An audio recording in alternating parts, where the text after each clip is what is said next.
All right, folks, it's about that time again. Dom and Gonz are back at you with another live stream, except we aren't on Instagram. We are indeed live on the U of the Tubes. We finally got some good software so we can be able to go live for you guys, not only on YouTube. We're hoping to get it on other places soon. Stay tuned for that. But welcome back to another edition of Dom and Gonz Sports Talk, where now we only talk about the Ravens, but other things going around in the NFL. I'm Dom, as you can tell by the name right there. That's Gonz, as you can tell by the name right there. Gonz, how you doing on a Monday night? Well, I'm back. We're back. I had such a good time on Saturday, as y'all already know. Got to do our very first live commentary. I know it was just me, but I had a blast. Even though it was just preseason, history was made on this channel. I mean, we've made multiple milestones in just a matter of weeks. I mean, we switched platforms. We did our first live commentary. We did our first YouTube shorts. Did our first Instagram reels. So that's like 4 things already. So I'm so excited. We got a fun stream for you tonight. We're going to be talking through some things. We're going to do a quick wrap up of the Commanders and some other things planned out. So I'm excited. I wish the lighting was better. I'm trying to invest in a floor lamp, so I hope you guys can see me. But yeah, I'm ready to get into it. I know there were some things around the league, though. I just want to mention real quick before I turn it back over to Dom. Terry McLaurin was signed. 3 years, up to $96 million. So Washington gets it done on a much-needed deal. They could ill afford to let him go, in my opinion. He was their heart and soul in the offense, aside from Jaden Daniels. And then secondly, Trey Hendrickson got a raise this year, a $14 million raise, which probably, I guess by the sound of it, is going to allow him to play this week, or not this week, this year. So I guess the Bengals kind of put another Band-Aid on the wound yet again, because next year he is still scheduled to become a free agent. Yeah.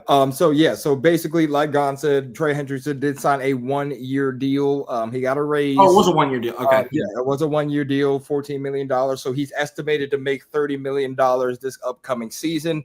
He will be paid among the highest non-paid quarterbacks in the league, except I guess, like Gon said, that just puts a Band-Aid over the wound, the fact that he still does not yet have a long-term deal. But this does give the Bengals and him another season to try to get that squared away for him to be signed long-term. As far as Terry's concerned, Terry did agree to a 3-year extension. He's estimated to make the deal is worth $96 million going into this year. I think he's now tied to the organization through 2028. And that gives Jaden Daniels his wide receiver 1. I know Commanders fans was very, very worried about what Terry was doing, but Terry's not really – he never really seemed like the guy who was just going to abandon the team. Like, I know he was away from practice. I know that, he wanted to get the deal done, but, I mean, he stayed with that organization for so long, so it's kind of hard to see him as that guy who just wasn't going to show up. In my opinion, it always sounded like he was going to show up no matter what, because he's just a team guy. I mean, he's been there throughout since he's been drafted. He received the catch from like every single quarterback known to man since he's been on the Commanders. So he just seemed like that kind of guy. So I had no doubt that deal was going to get done. Commanders fans, I had a feeling that Terry was indeed going to be back. But speaking of more news around the league, Micah is still playing hard to get with the Cowboys. Him and the Cowboys have yet to agree on an extension. He is on the last year of his deal. The Cowboys did indeed pick up his 5th-year option. But, I mean, we don't know. Cowboys are going through it right now. They have yet to – Micah was seen at the preseason game sitting on a table, stretching. He showed up eating some food. You know what I'm saying? He's chilling. Will he be ready for week 1? The questions still remain. I don't know, because he still has to ramp up. He hasn't practiced in a long time, I don't think. And they play the Eagles next week. So it's going to be hard to determine that. But that Micah situation, I don't know, man. I don't know what's going to happen. They could pull a fast one and just sign him days before they play the Eagles. But even then, it's like he hasn't practiced. So what do? You get him ramped up in 3 days to play Thursday Night Football? I don't know. Yeah, I mean, it's kind of insane that you're talking about Thursday Night Football Week 1. I mean, we're 10 days away. Oh, we're literally right there. If you think about it, we're right there. But anyway, yeah. So we'll see. We'll see what happens with all these teams and with this Cowboys situation. I don't know. I don't know what they're going to do. Well, we'll see. So real quick, I guess the first thing we want to do is recap quickly Saturday's preseason finale against the Washington Commanders. So I'll go ahead and take over, and let me go ahead and share my screen, give you guys some stats, and we'll go quickly over because I know we got other things to do. All right. What?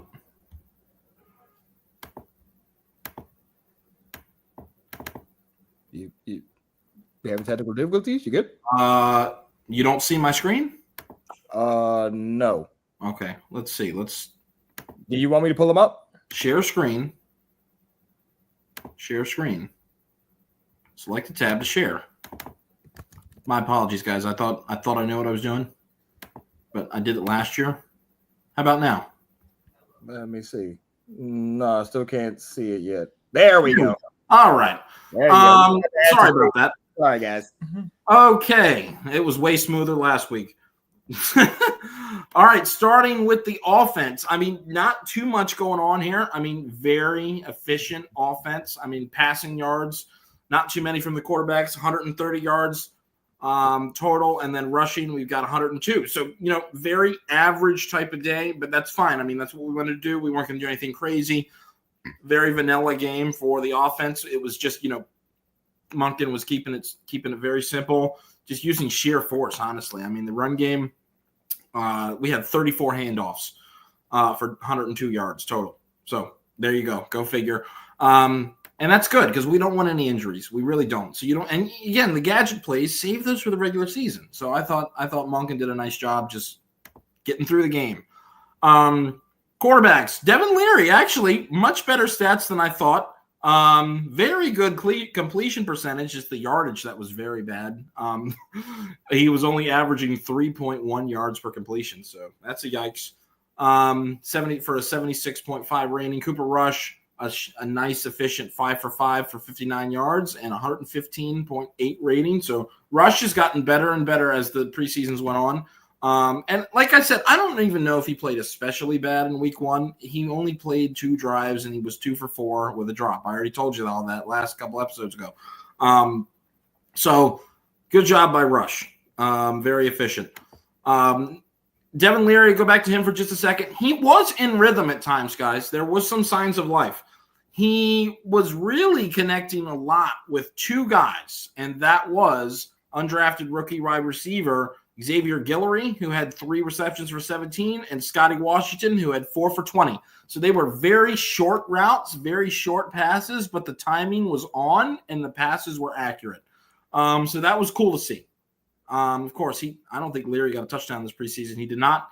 But there were some little signs of a rhythm going on. So there's a pulse in that guy. It's not going to be with us, but we'll see what happens with his future. Running backs, not too much. 17 carries for 45 yards for the leading rusher, Ernest Johnson. He was running hard in the first quarter, man. Both running backs were running hard in the first quarter. I know the stats don't look that good. Only 2.6 for Ernest per carry, and for Rasheen Ali, 4.0 yards per carry. So better stats from Rasheen Ali, but they were really getting it done in the first quarter. So you can ignore the 17 for 45 because he got a lot of pummeling in the second half, losing yards, going backwards because, we had the backups in, the third stringers, fourth stringers. So a good day from the backs, very efficient. Wide receivers, not too much. Our leading receiver was LaJonte Wester, actually, 28 yards on that long 22-yard reception from Cooper Rush off play action. So that was nice. One more thing on Wester, he was involved in jet sweep. He got a nice little carry and for 5 yards. And it made me think, here's another guy that you can use instead of Zay Flowers on just jet sweeps. So if you could bring both in, you don't know who's going to get the jet sweep. So I really like that. He could do both. So it was good. The guy is electric with the ball in his hands, ladies and gentlemen. He really is. LaJonte Wester can be that guy. Just got to get the football in his hands. So that was cool to see. Nice little bounce back game. While it was still rather quiet, much better game than last week against Dallas. So shout out to him. That was something we were talking about. We want to see a better game from him. And that about does it for the offense. There was a fumble that I missed. Rasheen Ali did put the ball on the ground according to the stats. I don't remember seeing that, so I apologize. Now we'll quickly go to the defense very, very quickly. Ruben Lowry, another guy. He had the interception last week, and he led the team with 7 total tackles. Okay, he had 3 by himself. But the guys that I do want to highlight, Jay Higgins the fourth, again, another efficient day, 6 total tackles. And Trenton Simpson, first guy I want to just talk about very briefly. This was one of the best games I've seen from Trenton Simpson in recent memory as a Baltimore Raven. I mean, he was all over the field at one point. Okay, he went down with 1.5 sacks and a tackle for loss. One of those sacks, he was chasing down Sam Hartman as he was stepping up in the pocket, got the ball out, knocked the ball out of his hands, and the ball was literally scooped up by Malik Ham for an immediate takeaway. So that was a really good play by Trenton Simpson. So very exciting to see. And he was involved with another sack. He was flying around with the football. And on the Jaden Armour-Davis interception, which was the first pick thrown by Hartman, he was the one that got a hand up in the air and tipped that pass. So shout out to Trenton Simpson, who made a huge statement, because it looked like Jay Higgins was running away with the job. Honestly, we're still looking for that second linebacker next to Roquan Smith, and Trenton Simpson just bursts onto the scene and has a nice game. So I don't know. He made it very interesting. So we'll see. We'll see what happens with the linebacker competition. I know we're going to talk more about that in just a moment. I already talked about Armour-Davis and the interception. And someone else who was run away with it was Teddy Buchanan. Okay, he did a nice job last week, and he had a very nice play in this game, chasing down a would-be first down. I don't know how he made the tackle. I forget who had the ball for the Commanders, but he was racing for the first down, able to catch up and shove him out of bounds and make it a 4th and inches, which then resulted in David Ajabo's tackle for loss, turnover and downs. Ravens take over and got points. So, football is a game of inches, guys. It's a game of inches. And Teddy Buchanan, great effort on that play to force him out of bounds, ended up resulting in a turnover on down. He could have easily just said, oh, whatever, he'll get the first down. He tackled him, and we stopped him. So it matters. All the yards matter. Every yard is not given in this league. So good job by him. I mean, just overall from this preseason, this defense has been very good. These young guys have been flying to the ball and really made a very good job. And Jalen Armour-Davis, I talked on him for a second. He had a beautiful pass breakup on a slant route in the first quarter. Just absolutely broke on the football, got his hand out, swatted it away. Perfect timing, no pass interference. And then he said, you know what? I'm not done yet. I'm not finished yet, guys. I know that's my one play, but I'm not done yet. He was there to get the interception off of Trenton Simpson's pass or tipped pass, and that was great. I mean, the Ravens, they love their Jalen Armour-Davis, and they want him to do well. They really are rooting for him, and that was a good game. It was a nice little couple plays for him in this game, so that was good. Keon Martin.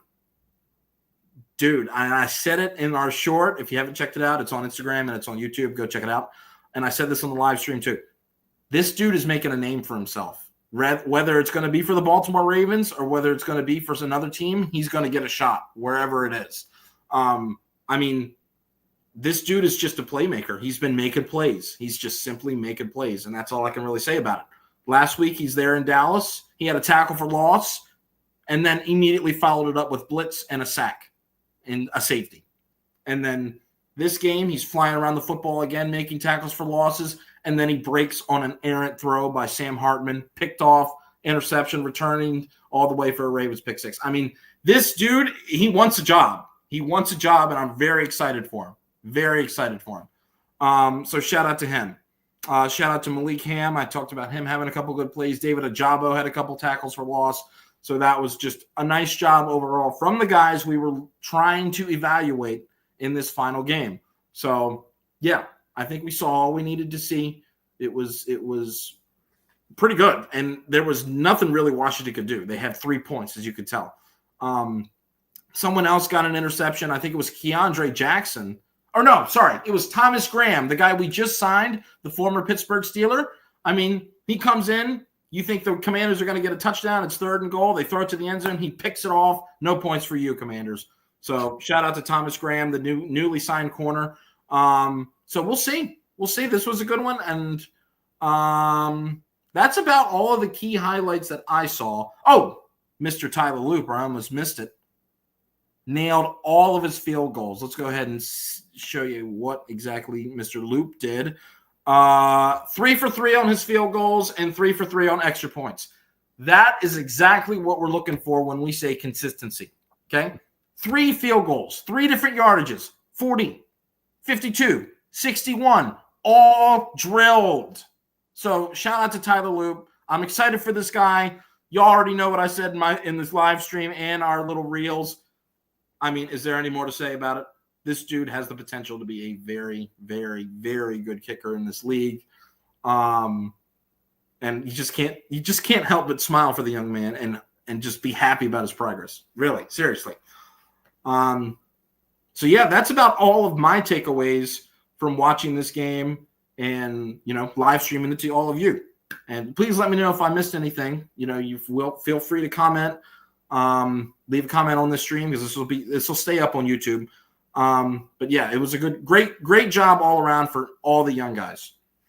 Yeah, I think just shout out to these guys the whole preseason, man. Ravens bounced back after losing their first preseason game in a very long time last year against this same squad.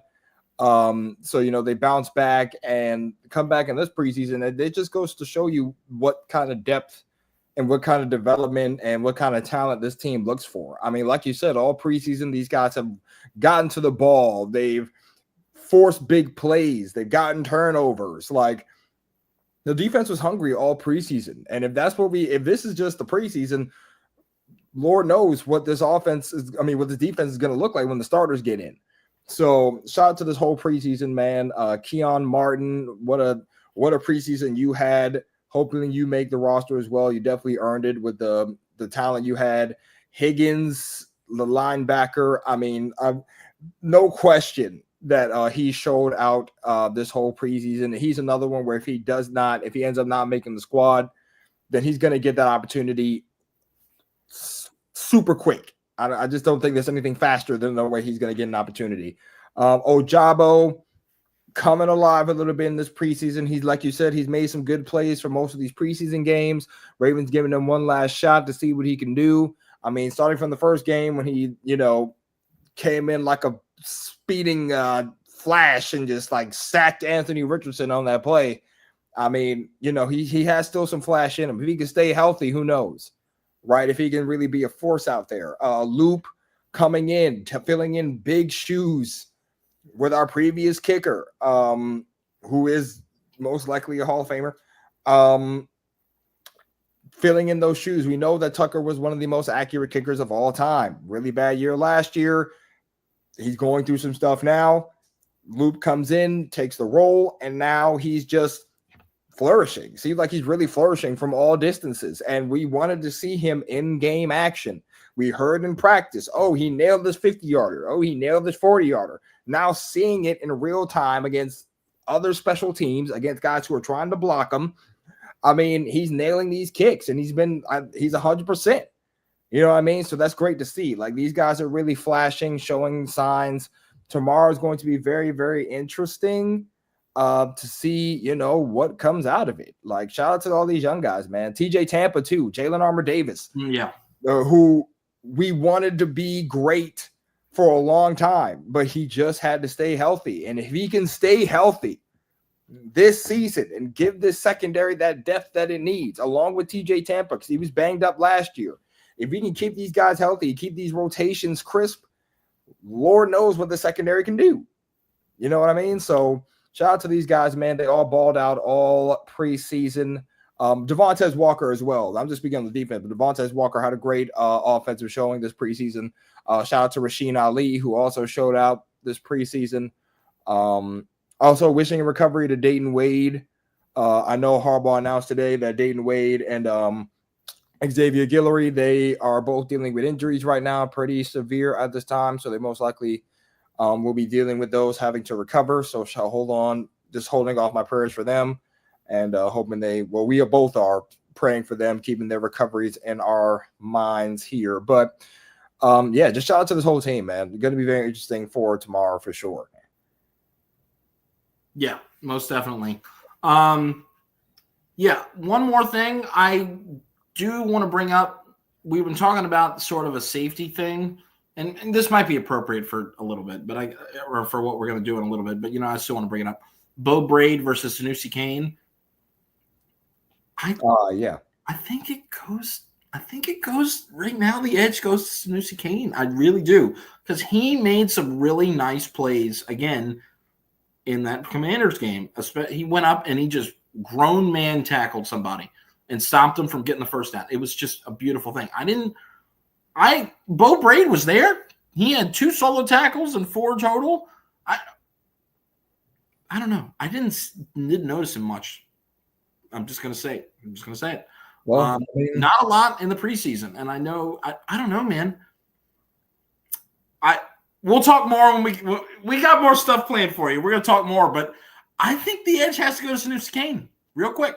Well, we'll have to see. We're gonna have to see, but I think, man, this is why I love doing these prediction vids. But anyway, that was the preseason pretty much in a nutshell. I think it's time for us to get to those meat and potatoes of this live stream, and that is our predictions for the 53-man roster. Now, ladies, gentlefolks, the final rosters have to be finalized by Tuesday, August 26th at 4 p.m. And teams will have to cut down what may have been 90-man rosters to 53.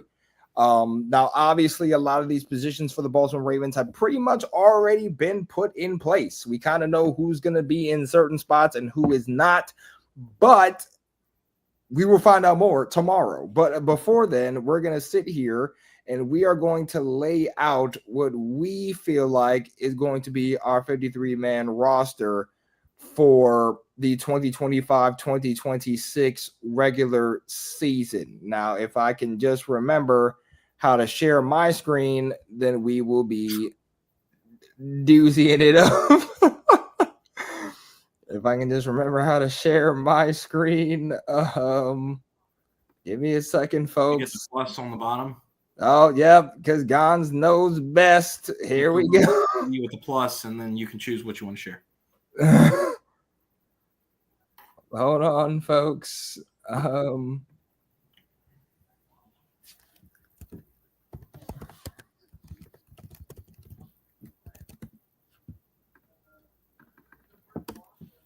I not? Okay, well, it looks like I may have an issue sharing my screen. Hold on. Oh, wait, no, maybe I don't. No, I don't. Okay. There we go. All right, there we go. All right. Okay. Very nice. All right. So Stephen A. Smith. Oh, wait, we love Stephen A. Smith, I guess. No. Okay, so pretty much, folks, ESPN reporter Jamison Hensley dropped his prediction for the 2025 Ravens roster. Now, we're not going to sit here and bore you with the ones you probably already know, right? We're going to sit here and discuss the ones that we may have not been sure about or the ones that we were kind of questioning to start the season. Now, obviously, we're just going to get right into it.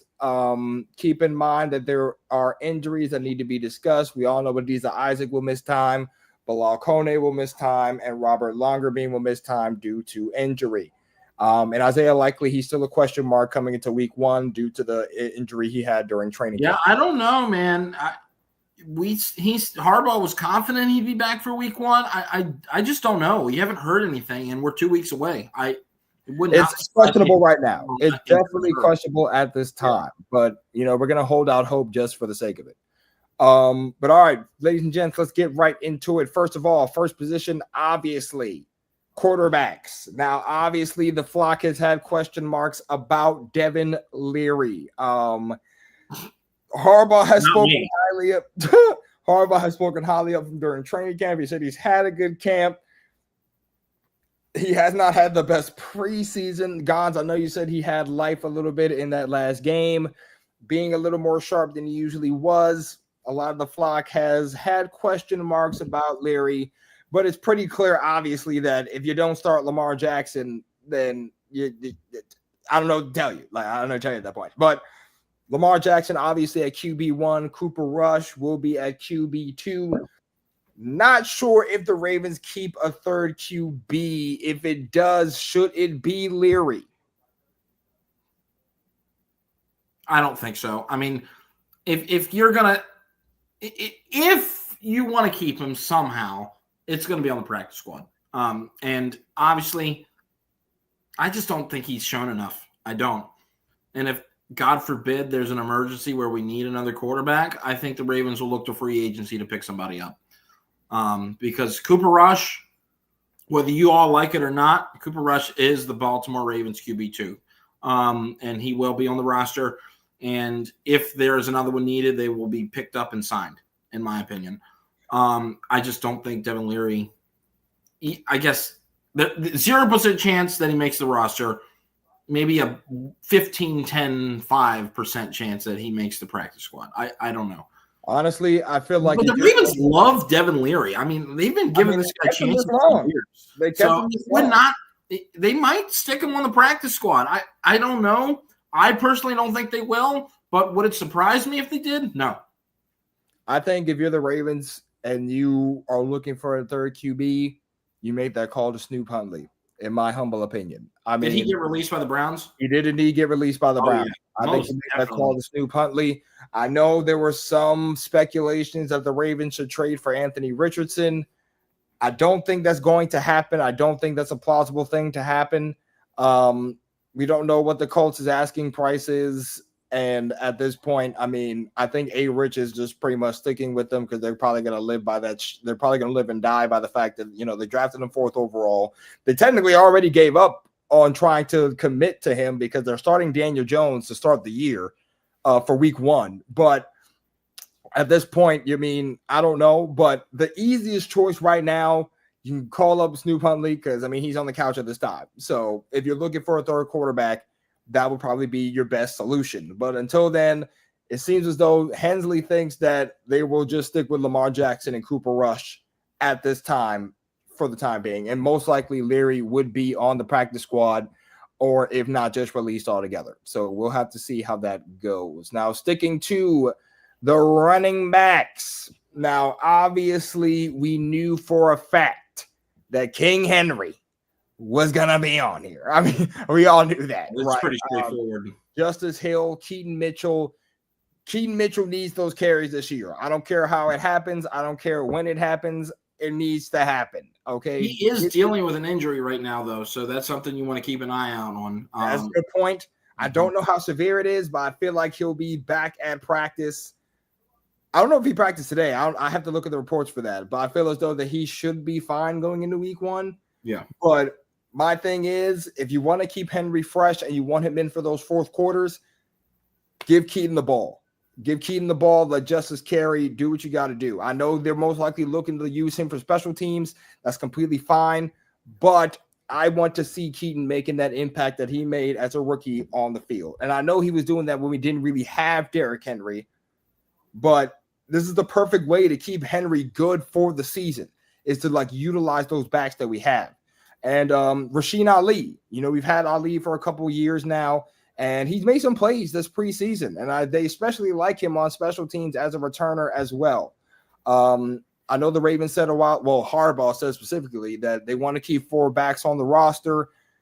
Makes sense that it's most likely going to be Ali. So it looks like this would not be surprised if this is exactly how it looks going into that 53-man roster drops. I completely agree. I'm not going to spend too much time on it. The only question mark I say is, what do you do with Dearness Johnson? I feel like he has played very well this preseason as well. Is he going to want a roster spot? And I know it's not going to be from Baltimore. I already know. Is he looking for a roster spot, or is he content being on the practice squad? Because if Keaton Mitchell is not ready, you could elevate Johnson up to have some carries from the practice squad. I don't know. I'm not sure what the issue with Keaton. I'm hoping Keaton's okay, and I think he is. I'm not sure. I'm not going to panic or stress about it. It's up to what Johnson wants. If he's content with a roster or a practice squad spot, maybe the Ravens keep him on there. My official prediction, those 4 running backs, no questions, easy pickings. My prediction is he's going to be released, and he's going to want to sign with another team, because I think Dearness Johnson deserves a spot on the roster because he's pretty good. We all remember what he did for the Cleveland Browns a few years ago. I mean, he's solid. He's a solid running back. And, he did his thing in the preseason for us. So we'll see. I'm predicting he'll go elsewhere, but it would be cool if he were to stay on the practice squad, because he looks like an efficient back, just in case there's an emergency and we need another one. I wouldn't be surprised if he ends up on a roster. I don't predict that he will be on the Ravens come tomorrow, 4:00. But I think he's earned his way into being good depth for another team, because, there's always going to be another team looking for running back depth. I feel like you can't have enough of that, especially these days. But I think Dearness Johnson also played well this preseason, and he will end up somewhere. Here, probably not, again, because we have a decent amount of guys. That room is pretty stacked. Well, pretty packed, I should say, as well. So, like you said, I don't think he ends up here, unfortunately. Now, moving on to the wide receivers. This one was also pretty much cut and dry. I mean, we pretty much had these guys making it at this point, right? Zay Flowers, obviously. Rashad Bateman, no-brainer. DeAndre Hopkins, you betcha. Devontae Walker, we've spoken on him a couple of times this preseason. He's really shown up in these preseason games. I mean, short hands he's had over these past 3 games, big playability when they've needed it in this preseason. I mean, he's really shown up and shown out this preseason. I'm really excited to see how they incorporate him into this offense, because if we can have another deep ball guy with sure hands, we could use that. We definitely could use that. Tylan Wallace, obviously, it just goes to – I just don't think people don't even need to talk about it. We already know what Tylan Wallace brings. I just don't know if he gets it enough. But Tylan Wallace, can he just get some claps, please? Whenever he gets on the field, he makes the most of his opportunities. He just makes plays. And that's all you got to say. That's all. I don't need to talk about him. He's on the team. That's all. I love Tylan. I love me some Tylan Wallace. I love Tylan Wallace. He just makes plays. He made a 16-yard reception in that Pittsburgh Steelers game to give us a first down on 2nd and 20, or it might have been 20 yards. I don't know. And then he made a play in that on the potential game time drive in the Bills. There's no more talking. We don't need to talk about Tylan Wallace. That dude is a baller. He makes the most of his opportunities. Enough said. Just keep him on the roster until he wants to retire. That's all I have to say. And then for that final 6 receiver spot, my guy, LaJohntay Wester. I think he's just I can't speak enough of LaJohntay Wester. He was one of my favorite picks going into this draft. I mean, coming out of this draft. I'm sorry. That was our sleeper pick, wasn't it? He was. I love the LaJohntay Wester pick. Obviously he was electric in that first game. That first preseason game, it was fun to watch him with that kick return, or was it a punt return? I can't remember. But it was. Oh yeah, actually, it has it right here. West was a little by his spot, returning a punt 87 yards for a touchdown. So, I think Ali's the kick returner. Yeah, I mean, he's just fun. He's just a fun guy. I'm really hoping to see his development soon, not just as a special teamer, but a wide receiver. Just to see how they incorporate him into that, but. I'm excited that Hensley has him in his projections, because I was hoping he made the roster, and I hope that we see that tomorrow, because he's just a fun guy to watch. And like I said, he just brings a spark to that special teams. I can't really define it, but he brings a certain spark to that special teams that I'm really excited to see this year. So moving on, tight ends, fullbacks. If you didn't know these guys were making it, I don't know to tell you at this point. But again, there is a question mark, as Gonz pointed out. I think one of us pointed out. We pointed out earlier that Isaiah Likely did deal with that practice. Oh, Dom, I'm sorry. Can I stop you for 1 second? Just hold that thought. I meant to make one more point about wide receivers. I'm so sorry. Sorry to cut you off. Dayton Wade. I know we didn't talk about this, and I didn't realize this from the game. He made a nice catch over the middle from Devin Leary, slant route, and took it for about 10, 15 yards. Injured on the play. He injured his shoulder, and he is now on injured reserve. So what does that mean? It means that he's not going to take up a roster spot. Okay? So he can potentially stay, he could potentially still be back here next year. I'm not sure how the severity of the injury. I really don't know. But I know it's bad enough to where it's going to be on injured reserve before the season starts. So, therefore, it kind of makes the decisions a little bit easier for Baltimore because without him being an option because of the injury, they can go with what they have here. Flowers, Bateman, Hopkins, Walker, Wallace, and Wester. So, yeah, just in case people were wondering. And I didn't know he got hurt in the game. I thought he was okay. But anyway, sorry to interrupt. I thought we should discuss that. Earlier this afternoon, Harbaugh did get updates on Xavier Guillory and Dayton Wade. And Dayton Wade, that's kind of I don't know if you can hear it, but it's a hard-working group. We did have a couple injuries. We had Xavier had broke his clavicle, so he'll be out for a while. And Dayton Wade had to have surgery on his chest. So he'll be out for a while. So those two are the two injuries you have. All the other injuries are stuff that we really expect everybody to be back practicing next week if they're not practicing. So unfortunately, they both suffered some pretty bad injuries so it is bad in that game, and they're going to be missing some time. So that's why I said earlier, just keep my prayers out for them, because you never really want to get hurt like that in a preseason game when you're just trying to give it all you got. So just hoping for their recoveries very soon. But you bring up a good point though. That leaves, the discussion for those wide receiver spots and things like that nature. So 9 times out of 10, what we see here could be what is set for Tuesday. But yeah, so on to the tight ends and fullbacks. I mean, this is pretty much a no-brainer at this point. If you didn't know these guys were making it, probably don't watch Ravens football at all. Andrews, obviously, likely. Injury earlier in training camp, has not practiced since, did have successful surgery. I saw a picture of him earlier today mossing a young child. So 9 times out of 10, he should be, I don't know if he'll be fine for week 1, but we will see. We will see. Say that one more time. I'm talking about Isaiah Likely. I saw a picture of him earlier today mossing a young child. So good. He's hopping. So I don't know what that means for future reference, but he's hopping around. So his status for week 1, we'll see what happens going into practice next week. Charlie Kolar, of course, no-brainer. And, of course, big Patrick Ricard coming back in that fullback spot, blocking for King Henry and Lamar Jackson. Now, this is where it gets a little bit interesting, right? We move on to the offensive linemen. So, basically, the Ravens – what Hensley is projecting that the Ravens keep 9 offensive linemen. We're looking at Ronnie Stanley, Andrew Voorhees, Tyler Linderbaum, Daniel Falele, Roger Rosengarten, Cleveland, Noteboom, Vincent, and Corey Bullock. Now, don't forget, the Ravens also used a 3rd-round pick on Emory Jones, who has not practiced for most of the summer. Now, it's a question mark on how they plan to what happens with Jones Jr.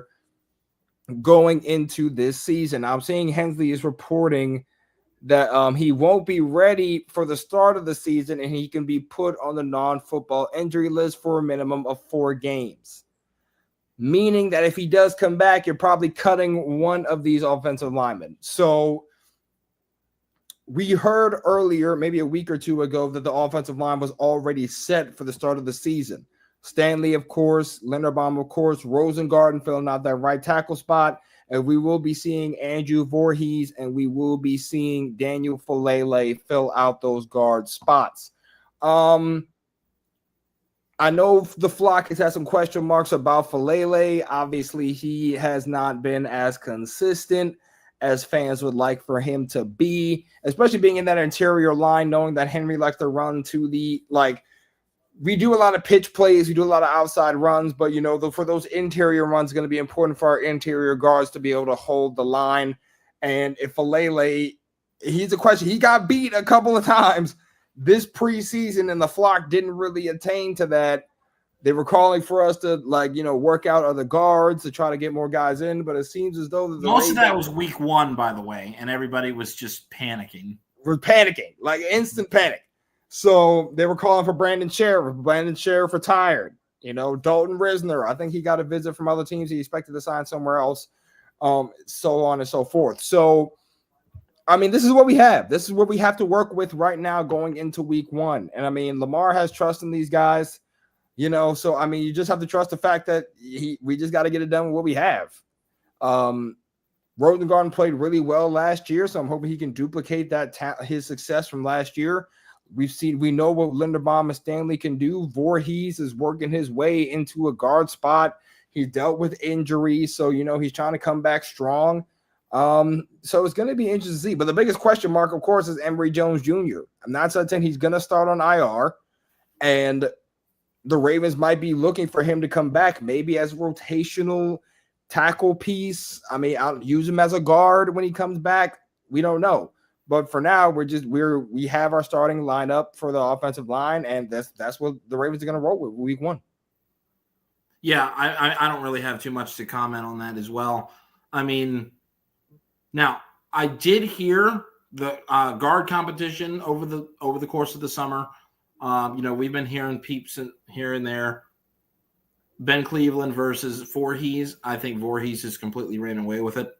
And that's going to be our starting guard in 2025. I don't know. I just think that Voorhees wants it more. I do. I mean, that's just the way it's gone this summer. He's been playing hard. He had a lot of time last year, didn't he? So I think he's going to continue there.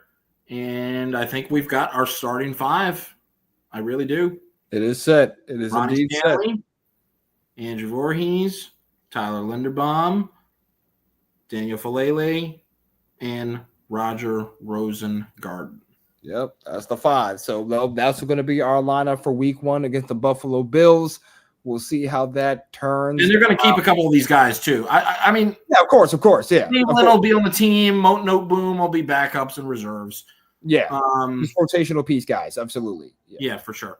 Yeah. All right. So moving on, ladies and gents, to that defensive line. I see a name on here. Yeah. See a name on here that's very interesting. So Nnamdi, obviously, you paid him a lot of money, so he better be starting. I can't talk about Aeneas Peoples, man. Travis Jones, John Jenkins, of course, the depth piece that we acquired to kind of fill in a hole since Michael Pierce retired. Broderick Washington, of course, and Aeneas Peebles.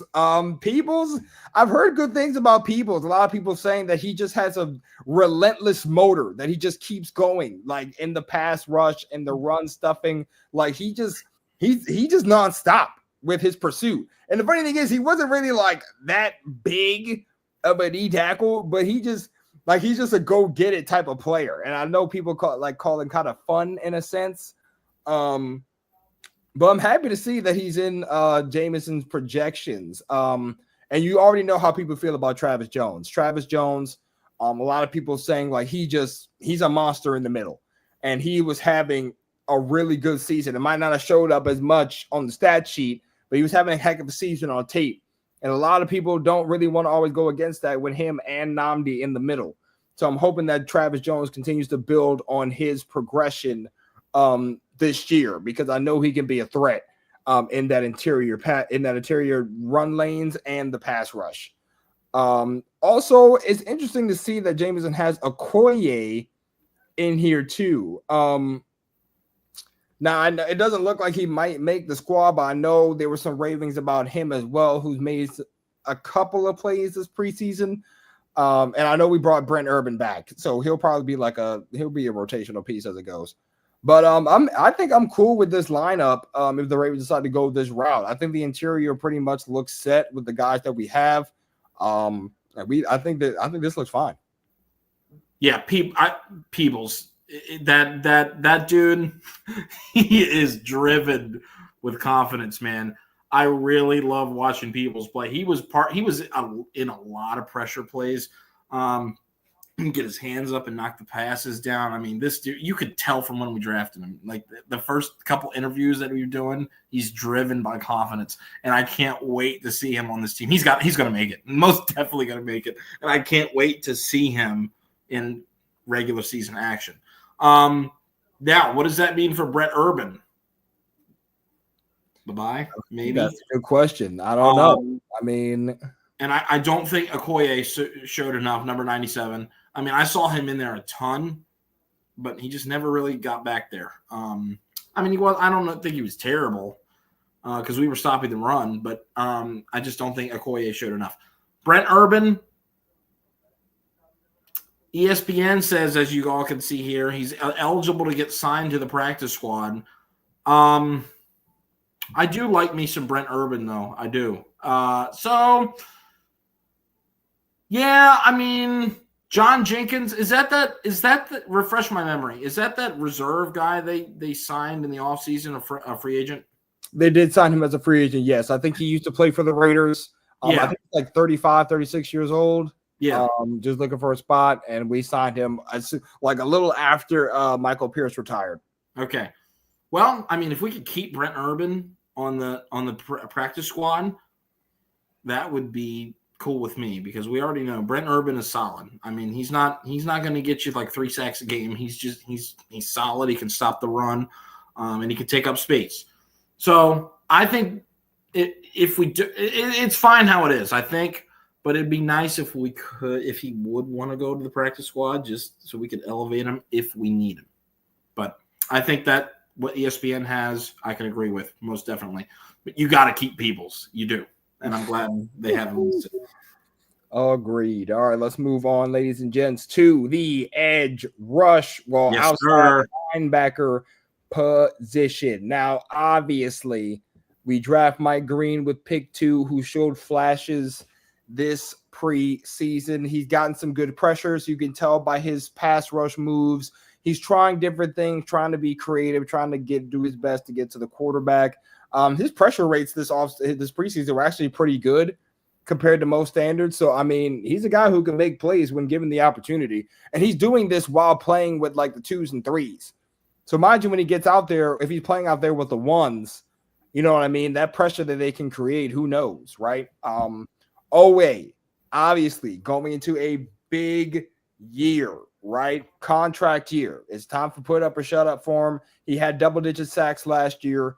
Is he coming into the season with a little bit of pressure on his shoulders? I don't know. I mean, he's coming off double-digit sacks for the first time in his career. Should be interesting to see what his mindset is. He put on some more muscle on the offseason. He's got a little more buff. You know what I mean? I think he put on 10 pounds of muscle, I think he said this year. So he's gotten stronger. So I'm really looking forward to see what he can do. Van Noy, obviously the vet who never lets us down. Back-to-back years of good years for him since he's been a Raven. So looking forward to see what he can do. Tavius Robinson, who showed flashes last year of, being able to make plays. I mean, he's gotten to the quarterback a couple of times last year.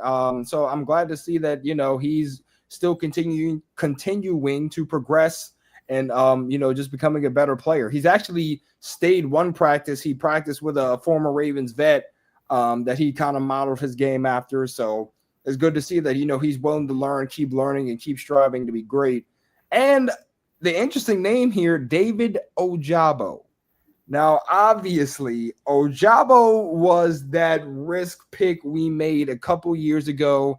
He was banged up, Michigan guy, I believe, with the Mike McDonald, part of the Mike McDonald tree, who was kind of that player that the Ravens wanted to pick up and be like, oh man, we got to steal, because he was hurt and nobody wanted to pick him up. So we could just pick him up and he could be that guy. Unfortunately, that has not been the case for him as of late due to his injuries. He dealt with injuries last year. A lot of the part of the years he was a healthy scratch, going into a couple of games last season. So this was a make or break year for Ojabo. It was either put up or shut up for him this preseason. He's made some plays this preseason. And we want him to be a force. We want him to be a force out there. And he was brought in to be that force. He talked a couple weeks ago about coming into this offseason, coming to this preseason fully healthy. stronger than he was, just with a new mindset of just going out there and playing the best football that he can. And he hasn't disappointed too much. I mean, like we said, he had that one play against Anthony Richardson, took him out of the game. He is fine though. So he's trying to be that guy, and we want to see him be that guy. So I'm looking forward. He showed out in the Commanders game too. Don't forget, he didn't have a sack, but he had some big tackles for loss, according to that fourth down I was talking about earlier. There you go. So he's just trying to do his best to get back to that form that he feels like he can get back to. So if the Ravens give him another shot, go for it. I do feel as though, in my humble opinion, should the Ravens bring in a veteran pass rusher as well on the edge to add more depth to this side of the ball. Me personally, if you want to go after a Clowney, do you say no? Maybe not. We'll see. But with the injury to Adisa Isaac, who's going to be out for a decent amount of time with a dislocated elbow, I mean, why not take a risk on, bringing someone? Well, not even a risk, because if you're bringing Clowney, he's already familiar with the system. He knows how it works. So he's still sitting on the couch. So if that's something you want to do, would you say no? Shoot, I would get him back. I mean, he was really good for us in 2023. I would be excited to get him back, honestly. But yeah, this is all pretty straightforward, honestly. Like we said, this roster there's not a lot of question marks until we're about to move to the position that's going to have the most question marks. So everything's pretty straightforward. Yeah, Ajabo, I think, he is sort of fortunate with Adisa Isaac injury. I feel so bad for him, man. He just can't stay healthy, man. Like every time he's looking good, he's getting better, he's starting to get a feel for things, and then boom, an injury in the preseason. And it sucks because you really want to do well, you really want to show what you can do, and then you're just limited because of these injuries. But again, that opens up the door for David Ajabo. I think he makes the squad. When David Ajabo plays, he's not bad. I mean, like 4 sacks in 18 games. That's not amazing, but it's not horrific. I mean, in big moments, this dude has come up. I mean, in both week ones, the past 2 seasons, he's got sacks. He sacked C.J. Stroud. He forced a fumble on C.J. Stroud 2 years ago. And he sacked Patrick Mahomes to force a punt last year when we were up 7-0. I mean, the dude's not a terrible player. He's not. So, I mean, yeah, give him a shot. I mean, let's see what happens. But I'd love to bring Clowney in. Anyway. Why not? All right. Do some linebacker. On to the next spot inside linebackers. Now, obviously, Roquan Smith. I mean, come on. For sure. Come on. Trenton Simpson. Okay, so last year, Trenton Simpson did indeed get benched, right? He did not have a great start to the year, which made the Ravens switch over to Malik Harrison, and then there was another linebacker that was kind of interchanging with him. Chris Board, thank you. So interchanging with those inside linebackers, Trenton Simpson didn't really get a lot of run. He was not thrilled by that. So what does he do? He goes into the offseason, puts in work with Roquan, talks with Roquan, just works on himself, gets, mature a little bit. And he actually has a pretty good preseason for the most part. Trent Simpson came in here with a chip, obviously. I mean, we knew what he was coming in to do as Patrick Queen was on his way out the door, right? I mean, it was just that simple. They knew they were probably not going to re-sign Patrick Queen to the money that he wanted to have. And then, lo and behold, Trent comes into the fold. Younger guy coming out of Clemson, guy who looked fast and just knew everything on tape, right? But then he goes into the year to take over that spot, and it doesn't work out that way. So now what do the Ravens do? They draft young Teddy Buchanan last year. I mean, and this past draft, right? And they, it maybe it lights a fire under Trenton saying, hey, I can still do this. I can still play at a high level. I can still play in this position to the best of my ability. And here goes Trenton having a good preseason. I think he pretty much locked up that inside linebacker 2 spot, in my opinion. I know Teddy did not go off to a hot start either. But, again, learning the defense, learning how to fix those mistakes that he might have made, it just goes to show you that these guys are hungry and that they want to, work for the spots that they earn. Jake, Harbaugh said earlier today he had to go through surgery. He's expected to be back at practice next week, I believe by Wednesday, if I'm not mistaken. But the big question now, what in the world do the Ravens do with Jay Higgins the fourth? Well, according to ESPN, they got to get rid of him because there's just not enough roster spot.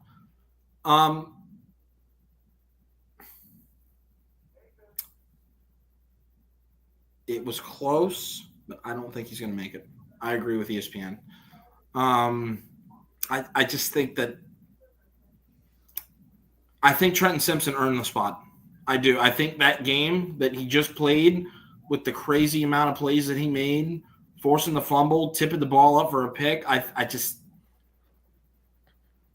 I know Higgins had the interception, but I think Simpson gets it. I do, because he's got more experience.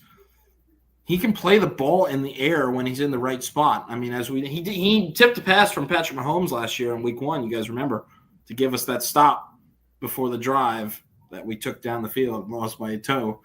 I think Trenton deserves it. I do, and I'm hoping it works out for him because he's talented.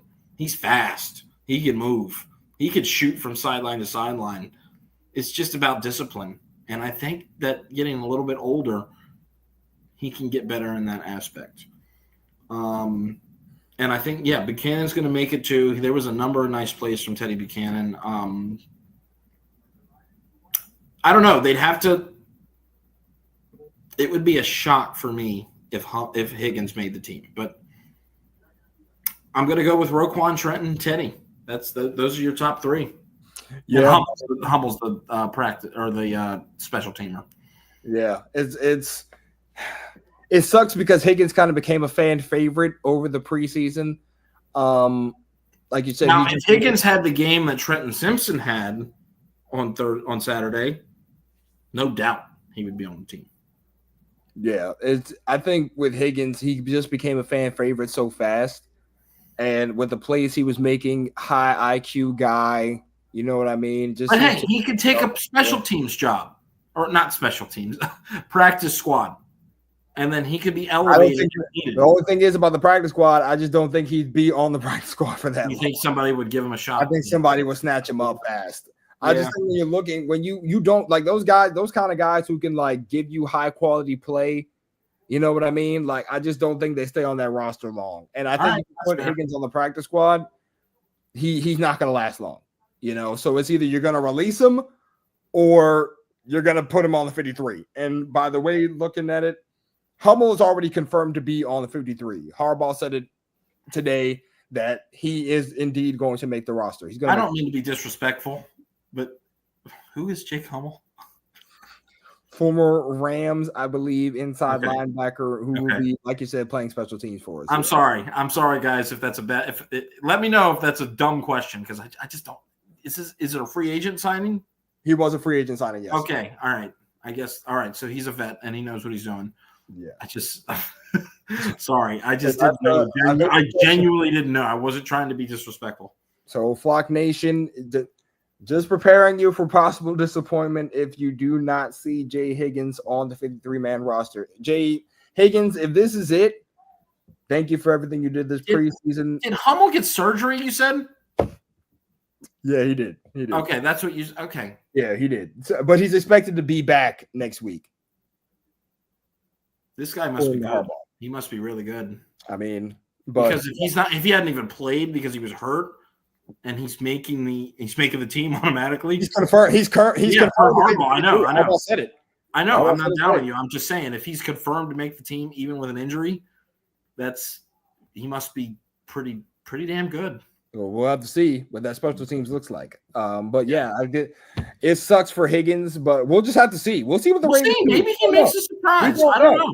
These are just predictions, so we don't know yet. All right. So moving on. Cornerbacks. Oh yeah, we're getting to the juice in the defense. Now this room has taken a bit of a hit already. As you guys already know, we've lost Bilal Kone and we have lost Robert Longerbeam for the season-ending injuries for both of them. Very unfortunate situation to our DB depth. Now, as far as the guys who are projected to make it, these are all guys who have been making things happen. Marlowe, obviously, right? Nate Wiggins, year 2, seeing what he can do.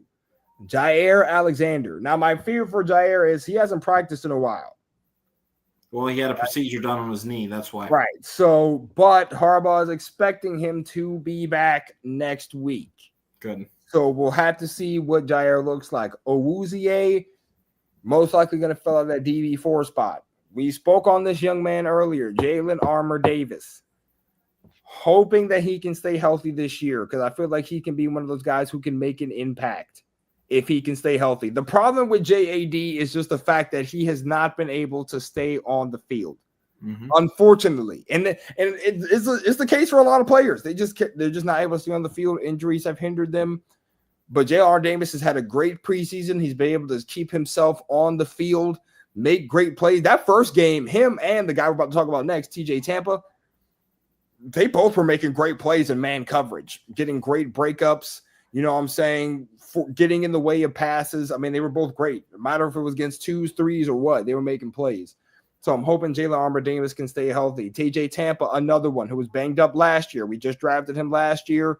Did not get a lot of playing time.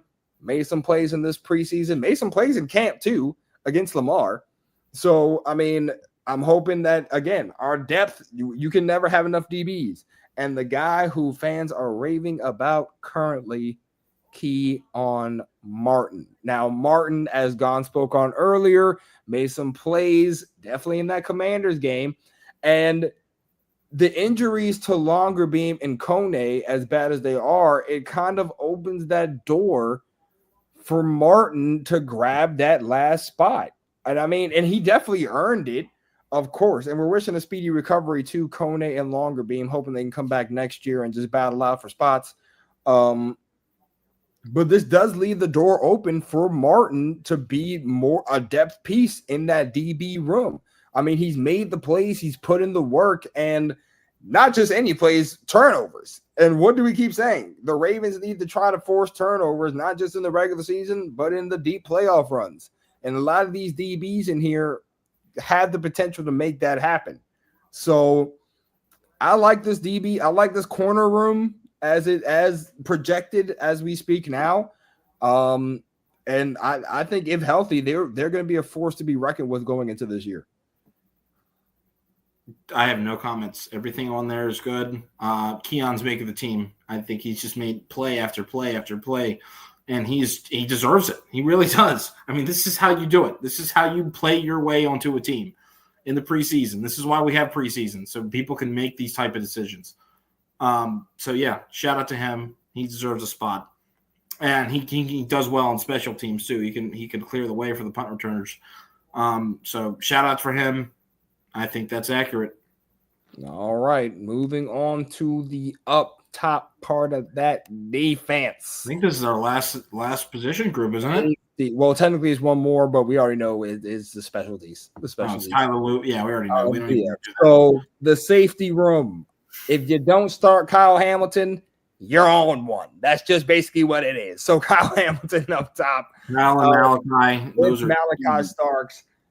And a name that Gonz mentioned earlier, Sanusi Kane, right? Read it. Who was making plays this preseason along with Ruben Lowry. It's interesting, though, that Bo Braid is kind of on that bubble. What did I tell you? I said that Sanusi Kane has been making a lot of plays in the preseason. What was he, a 6th, 7th round pick last year? And we went to hear him talk. Do you remember? Yeah, I do remember. We did want to go hear him talk, and I was afraid to ask him a question because I'm a wimp. But at this point, Sanusi Kane, I mean, and the thing is now you need to know what depth you have due to the Ardarius Washington injury. You don't know when he's coming back. You hope that he'll be back by November, but he had a pretty significant injury. Will he be that same player when he gets back? We have to wait and see. But for now, this helps to know how you can utilize Kyle Hamilton because we know how we like to use Kyle Hamilton in the box sometimes, right? So do you Now you can maybe get versatile depending on how you look at. You want Malachi and Sanusi up top while you have Hamilton in the box with Roquan and those guys, maybe? Do you want Malachi up top with Hamilton? And you have the linebackers out there. When you run those heavy dime sets, you have the extra DBs out there. How do you want to do? It's just knowing what you have in the safety room is important with the Ardarius Washington injury because you need to know how to utilize your Swiss Army knife. And that Swiss Army knife is indeed Kyle Hamilton. And he doesn't have a problem playing any of those spots, which you can appreciate. He doesn't mind playing up top. He doesn't mind playing in the box. He just wants to hit something or get to the ball. That's just how he plays. So interesting to see Sanusi Kane. Well, happy to see Sanusi Kane out here battling for a spot. And Ruben Lowry, who has also been making plays this preseason. Like the Ravens and their undrafted free agent class is very, very, very deep this year. And fans have been raving about it all summer, just how deep this class has been developing these guys. The fact that this many guys can contend for a spot, it just shows you the type of talent that this squad looks for. And lo and behold, there's another guy here competing for a spot. And Bo Braid is out here maybe on the bubble, maybe for a practice squad spot. So I have no problem with this room. I think it's really fun to see, and I'm really interested to see what this means for Hamilton going into this year and how he's going to be utilized. Yeah, I agree.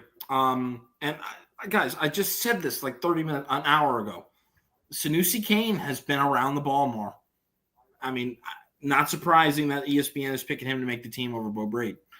So I don't need to say any more about it because I already talked about it after my recap for the game. And Ruben Lowry, again, interception in the Cowboys game, team high tackling leader in the season preseason finale. These guys are just around the ball, and that's just what it is. And you got to pick your roster based on how these guys are playing at this moment currently, not the past, at this moment currently. And those two guys have been ball magnets. They have been. They've been running around. They've been making plays, intercepting the ball. Give them what they deserve. I am fine with that. I agree with. There's not too many things I agree or disagree with his ESPN prediction. Honestly, I'm not even going to try to lie. Everything seems pretty intact. It's just the little uncertainty with the Jay Higgins situation is the only thing that I really might be on the fence about, but I don't know, man. I guess we'll see tomorrow, and we'll be right back here. Yep, and obviously the specialists that haven't changed. Luke maintains the kicker spot, Jordan Stout spot, and long snapper Nick Moore. So, This is what ESPN believes will be the Ravens' 2025 roster. Again, I don't have too many issues with the projections. There are some. Do you think they're going to – let's just do one more prediction, and you can even unshare your screen. I think we're done. Is it going to be David Ojabo or is it going to be Jay Higgins? That's a good question. Because that's it. Those are the two you choose from. You can choose one or the other. That is a very good question. Unless are the Ravens going to do a surprise move and not keep Keon Martin and open up another spot?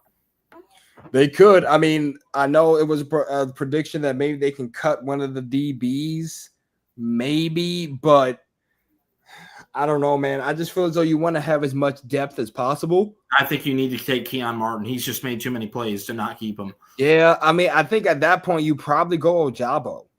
I do. I just think the recent history for Ojabo and the plays he's made, and he's healthy this summer. I think you got to give it to him. I think you just have to give him a chance. You just have to give him a shot. Mm-hmm. You know what I mean? Just coming off the injuries, you got to give him a shot, see what he can do. Now that he's feeling more healthy, now he's feeling better than he ever has been. You got to give him a shot. I just feel bad because I feel like this does leave Higgins kind of like out of the equation because I feel like he's also earned it. Like he's worked hard and Orr has raved about him in press conferences. He's just, like I said earlier, a high IQ guy who knows how to get to the ball and like just force turnovers. You know what I mean? And you need that. You need those type of guys on the field, like those guys who are going to make those big plays and big moments. So I feel bad for Higgins. I hope if the Ravens surprise us tomorrow and somehow keeps him on the roster, will I be mad? Absolutely not. But it's just hard. It's really hard when you have to cut the roster down to 53 and you got a lot of guys who can make plays. And if he lands on the practice squad, I don't think he stays on there long, respectfully. I just don't. Just the way he's played. Like I just don't think he'll last long. Mm-hmm. He'll get picked up. So I just don't think he'll be on the squad. I would want him to be on the squad, but it's just not looking certain, unfortunately. But that's one question mark. The offensive line is a question mark. What are we going to do with Emory Jones Jr. Going into this year? Is he going to just be on IR dealing with the injury that he's been dealing with all summer? We'll just have to see. Isaiah Likely starting on IR this year? Where exactly is he in his rehabilitation? Obviously, like I said earlier, he just mossed the kid, so he's hopping around. So maybe he's feeling better. We'll see what comes into practice next week. But yeah, guys, that's pretty much the roster predictions in a nutshell. I feel like ESPN also hit it on the nose. Hensley hit it on the nose with probably who's going to make it this year.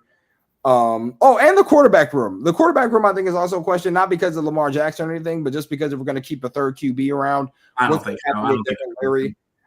If we do keep a third QB, I think they call Huntley again and saying, hey, man, come back. We miss you.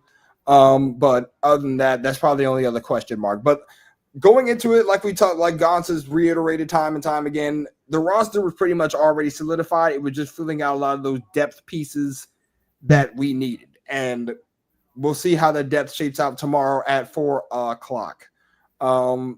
But yeah, Gonz, any final thoughts on anything before we get up out of here? No, I think this was a good show. I think we got everything we needed to talk about. And I think that we have a good prediction. I think this is how it's going to be tomorrow. All right, folks. Well, we will return Tuesday evening to discuss the legitimate 53-man roster. I'm not gonna lie, if it's everything that we talked about, I don't think there's gonna be too much to talk about, but we'll see how it goes. Maybe we get hit with a surprise. We'll see. But anyways, thank you for tuning in for this live stream this evening. I know we kind of kept you guys up a little bit late with our roster predictions, but it's only because we love you. And we know that, you don't feel like going to work tomorrow. You want to listen to football talk. So you can listen to it on the way to work. I want to say you can do that too. Like, come on, man. This will be here for you when you wake up. So right, exactly. When you get to work, on the way to work, while you're drinking your coffee, do whatever you want to do. It'll be here on YouTube. That's the beauty of this new platform. Yeah. So thank you guys for sticking with us this evening. We will see you tomorrow to break down the official 53-man roster. And then, guys, we are not too far from Sunday Night Football. Ravens Bills. Can't wait to bring that to you as well. But until then, for now, I'm Dom. That's Gonz. We'll kick it to you next time when we discuss the official 53. Signing off. Go Ravens.